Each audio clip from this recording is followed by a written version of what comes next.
The note was still in my pocket. 9 years later, the paper had yellowed at the edges. The ink slightly smudged, but the words were sharp as broken glass. You're 17 now, old enough to survive. I traced the creases with my thumb. The same.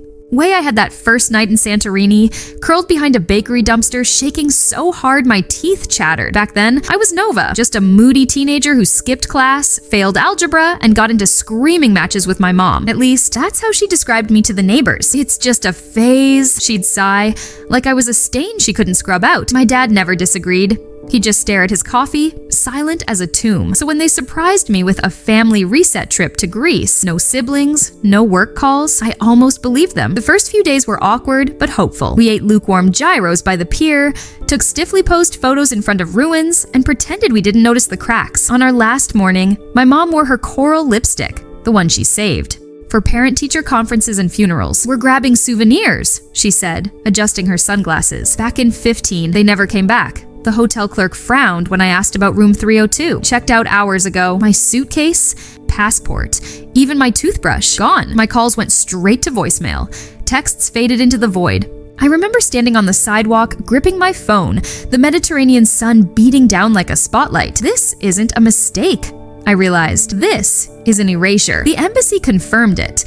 The woman in the navy blazer didn't blink as she said, "Your parents canceled your return ticket. You're no longer listed as their dependent." Her voice was crisp, like she was reading a grocery list. I wanted to scream, "I'm right here," but the truth was colder. To them, I wasn't. That night, I found the note in my jacket pocket, my mother's loopy handwriting, the same she used for grocery lists and passive-aggressive post-its. No apology, no explanation, just 6 words that carved me hollow. I slept behind a bakery that night, my back pressed to a warm trash bin, listening to drunk tourists laugh about how the stars look different here. I almost didn't hear the bakery door creak open at dawn. A woman with flour-dusted arms stared down at me, her eyes narrow. "Hungry?" she asked. When I didn't answer, she grabbed my wrist. Not gently, but not cruelly either. Then work. Her name was Lyra. She didn't ask why an American kid was sleeping in her alley. She just handed me a mop and pointed to the flour sacks. Carry, then sweep. The work was brutal, my hands raw by noon, but it was something to cling to. That night, she tossed me a blanket and jerked her chin toward the storage room. "Don't snore." I didn't. I lay awake, staring at the ceiling, the note burning a hole in my pocket. Old enough to survive. Fine, I would. Lyra's bakery became my prison and my sanctuary. For weeks, I scrubbed pans until my fingers pruned, hauled sacks of flour that left my shoulders screaming, and swept floors with a broom taller than me. She paid me in stale bread and silence, until the night she caught me staring at her ledger. "You read numbers?" she asked, wiping her hands on her apron. I nodded, throat tight. "Enough to know you're losing money on the almond croissants." Her eyebrows shot up. "And how would you fix it?" I pointed to the column where she overpaid for imported almonds. "Local hazelnuts are half the price.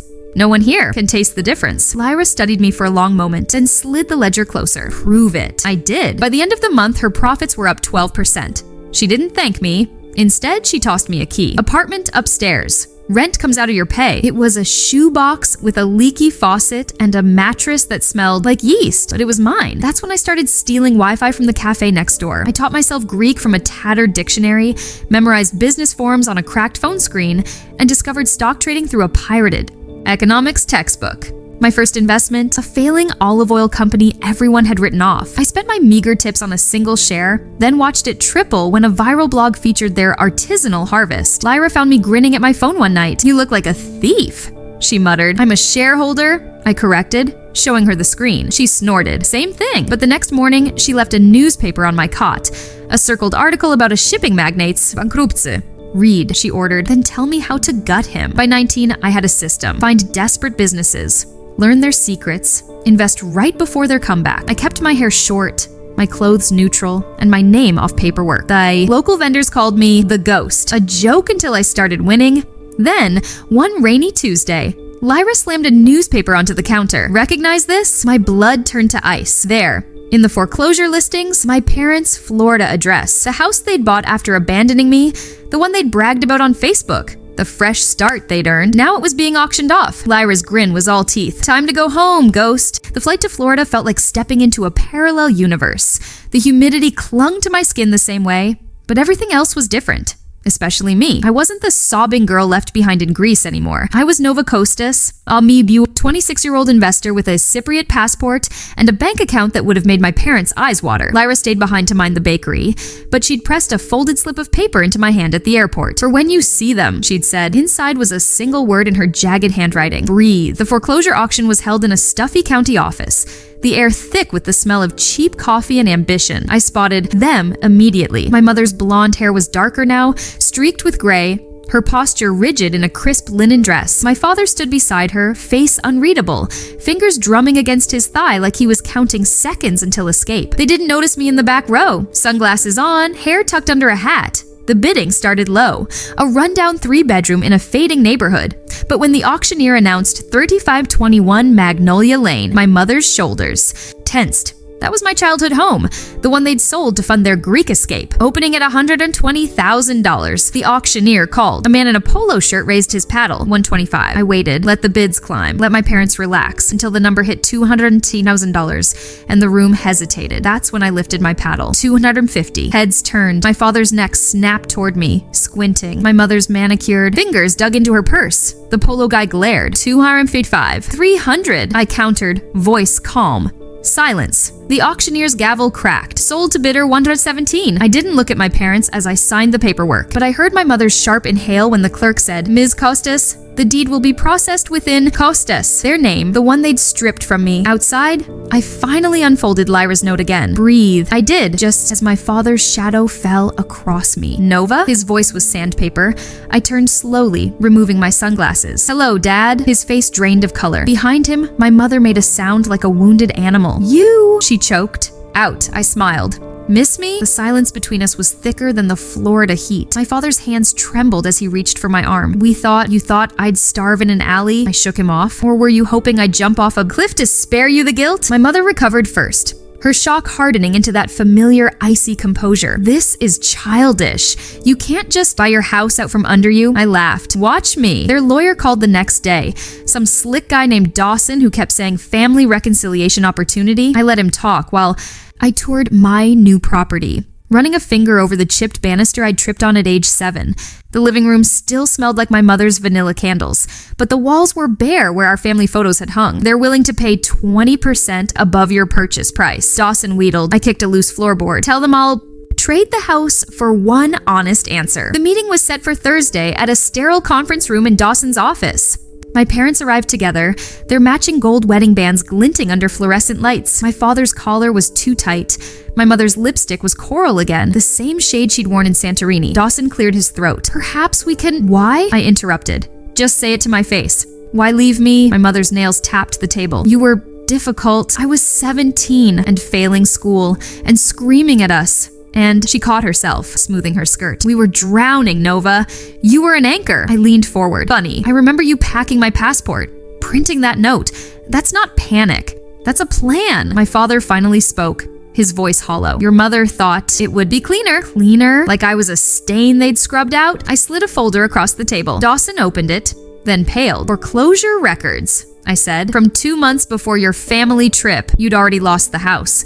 The Greece tickets were one way, weren't they?" My mother's breath hitched. "You weren't running from me," I whispered. "You were running from debt, and I was the baggage you couldn't afford." Dawson's pen clattered onto the legal pad. My mother's coral lips parted, but no sound came out. Only my father moved, reaching slowly for the documents like they might bite him. "This changes nothing," my mother finally said, but her voice cracked on the last word. I almost laughed. "It changes everything. You didn't just abandon me. You sacrificed me." I tapped the foreclosure papers. "How much was the life insurance policy worth, Dad? The one you took out the month before." "Our trip?" His head snapped up. "That was just standard parenting." I pulled out another sheet. "Except you canceled it 3 days after leaving me, right before you withdrew every penny from my college fund." The air conditioning hummed too loud in the silence. Dawson looked like he wanted to melt into his leather chair.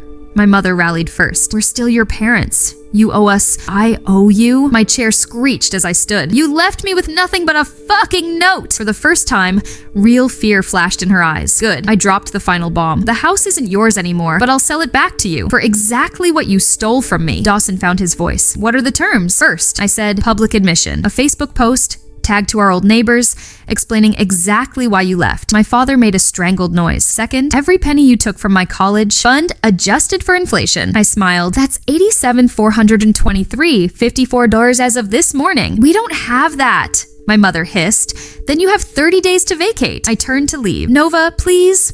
My father's hand caught my wrist. His skin felt papery, unfamiliar. We're family. I looked down at his grip. No, you're my tenants, and your rent's due Friday. Now po 06, go 7. They chose humiliation. The Facebook post went live at 3:17 a.m. on a Tuesday, the exact hour they'd boarded their flight home from Greece without me. My mother's carefully crafted paragraph blamed financial distress and poor judgment, but the comments section erupted anyway. Old neighbors called them monsters.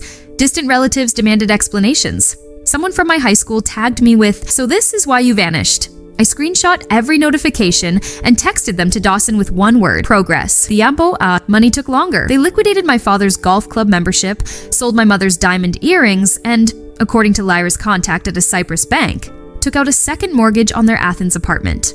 When the final wire hit my account, I drove to Magnolia Lane at midnight. The house looked smaller in the dark.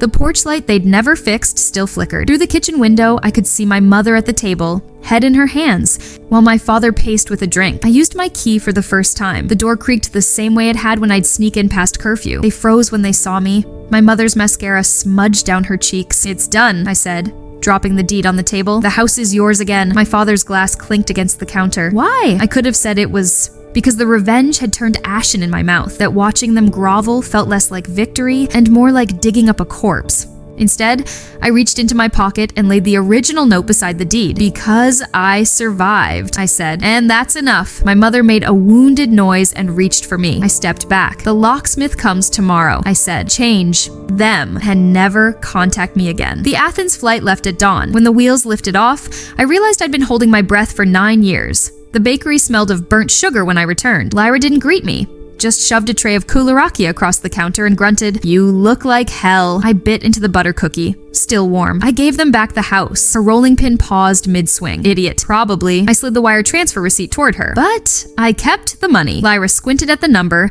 then barked a laugh. "Enough to buy 3 bakeries." "4, I corrected. "If we expand to the empty shop next door." The rolling pin clattered. For the first time in a decade, Lyra looked stunned. Way outside, the Santorini sunset painted the white buildings gold. Through the window, I watched 2 teenage girls, new hires from the refugee shelter, argue over how to braid sureki dough. One flicked flour at the other's nose. Their laughter floated above the oven's roar. I turned back to Lyra. "Panindao. Paperwork's already filed. Costas and Levantis Bakery." Her eyes gleamed wet for half a second before she swatted my shoulder. "Stupid American. You don't even know how to bake." "But I know how to survive," I said, pulling the crumpled note from my pocket. Lyra snatched it, tossed it into the brick oven, and slammed the door. The flames licked upward as the paper blackened. First the edges, then those 6 wretched words. She handed me an apron. "Now you learn how to live."